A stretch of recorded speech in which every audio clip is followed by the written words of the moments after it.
ആസിഫും ടൊവിനോയൊന്നും എന്നേക്കാൾ ഒരു മില്ലിമീറ്ററിൻ്റെ ഒരു ഭാഗം പോലും താഴെയല്ല. അവരെനിക്കൊപ്പമാണ്. പ്രായത്തിൽ മൂത്തതായത് കൊണ്ട് മറ്റേ എനിക്ക് കിട്ടിയതാണെന്ന് തോന്നുന്നു. പുരസ്കാരങ്ങൾ എപ്പോഴും ഒരു കലാകാരനെ സംബന്ധിച്ചിടത്തോളം പ്രോത്സാഹനമാണ്. അതും മലയാളം പോലെ നല്ല സിനിമകൾ ഏറ്റവും കൂടുതൽ എടുക്കുന്ന ഭാഷയിലെ അഭിനയത്തിന് നല്ല നടനുള്ള അവാർഡ് കിട്ടുന്നത് അതിലേറെ പ്രോത്സാഹനജനകമാണ്. കഴിഞ്ഞ വർഷം ഇറങ്ങിയ സിനിമകളെല്ലാം എല്ലാ തരത്തിലും വലിയ വിജയങ്ങളായിരുന്നു, കലാപരമായും സാമ്പത്തികമായും. പുതിയ അഭിനേതാക്കളുടെ മിന്നുന്ന പ്രകടനങ്ങൾ നമ്മൾ കണ്ടതാണ്.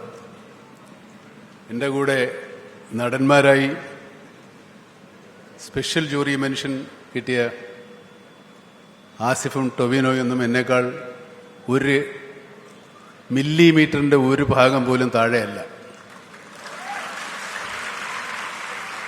അവരെനിക്കൊപ്പമാണ്. പ്രായത്തിൽ മൂത്തതായത് കൊണ്ട് മറ്റേ എനിക്ക് കിട്ടിയതാണെന്ന് തോന്നുന്നു. അതുപോലെ സൗബിൻ, നടി ഷംന, അങ്ങനെ എല്ലാവരും അഭിനയം കൊണ്ട് അത്ഭുതപ്പെടുത്തിയവരാണ്. ഞാൻ ഈ ഫെമിനിസ്റ്റ് ഫാത്തിമ കണ്ടു ഈ അടുത്ത ദിവസം. നിങ്ങളീ പലരും കണ്ടു കാണും. ഈ പുരുഷാധിപത്യത്തെ പറ്റിയാണ് സിനിമ എങ്കിലും നമ്മളെല്ലാവരും ഒരിക്കലെങ്കിലും ഭാര്യയോടൊന്ന് ഫാനിടാൻ പറഞ്ഞു കാണും. ആ സിനിമയിലെ ഭർത്താവിൻ്റെ പ്രധാന ജോലി ഭാര്യയോട് ഫാത്തിമ ഫാനിട്ടെ എന്ന് പറയാം. ഇത്തരം സിനിമകൾ മലയാളത്തിൽ മാത്രമേ ഉണ്ടാവുള്ളൂ.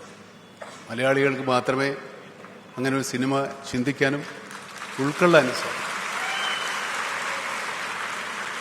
നമ്മുടെ മറ്റു ഭാഷാ ചിത്രങ്ങളിൽ പ്രവർത്തിക്കുന്ന സാങ്കേതിക പ്രവർത്തകർ എപ്പോഴും ചോദിക്കുന്നുണ്ട്, മലയാള സിനിമയ്ക്ക് മാത്രമാണ് ഇങ്ങനെ ഒരു എന്താണ് ഇങ്ങനെ, അവർക്ക് മാത്രം എങ്ങനെയാണ് ഇത്ര നല്ല സിനിമകൾ ചെയ്യാൻ സാധിക്കുന്നത്, ഇത്ര നല്ല കഥകൾ കിട്ടുന്നത്? ഒറ്റ ഉത്തരവേ ഉള്ളൂ, ഇവിടെ അത് കാണാൻ ആളുള്ളത് കൊണ്ടാണ്. നമ്മുടെ പല സിനിമകളും നമ്മുടെ നാട്ടിൽ വിജയകരമായി പ്രദർശിപ്പിച്ച കലാമൂല്യമുള്ള സിനിമകൾ ഒരിക്കലും മറ്റു ഭാഷകളിൽ പ്രേക്ഷകർക്ക് താല്പര്യമുണ്ടാകണമെന്നില്ല. പക്ഷെ നമ്മളെല്ലാത്തരം സിനിമകളെയും പ്രോത്സാഹിപ്പിക്കുകയും സിനിമ വിനോദോപാധി എന്നതിനപ്പുറത്തേക്ക് സിനിമ ചിന്തിക്കാനും മനസ്സിലാക്കാനും സന്ദേശങ്ങൾ പകരാനുള്ള ഒരു മാധ്യമം കൂടിയാണ് എന്ന് വിശ്വസിക്കുന്നവരാണ്. സിനിമയ്ക്കൊരു കഥ വേണം എന്നാലോചിക്കുന്നവരാണ്. സിനിമയിലെ നായകന്മാരും നായികമാരും ഒക്കെ സാധാരണ മനുഷ്യരാണ് എന്നറിയുന്നവരാണ്.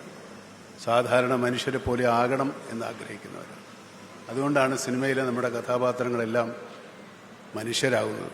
മറ്റു ഭാഷാ ചിത്രങ്ങൾ നമ്മൾ കാണുന്ന പോലെ എല്ലാവരും അമാനുഷ്യരാണ്, മനുഷ്യർക്ക് മുകളിലുള്ളവരാണ്.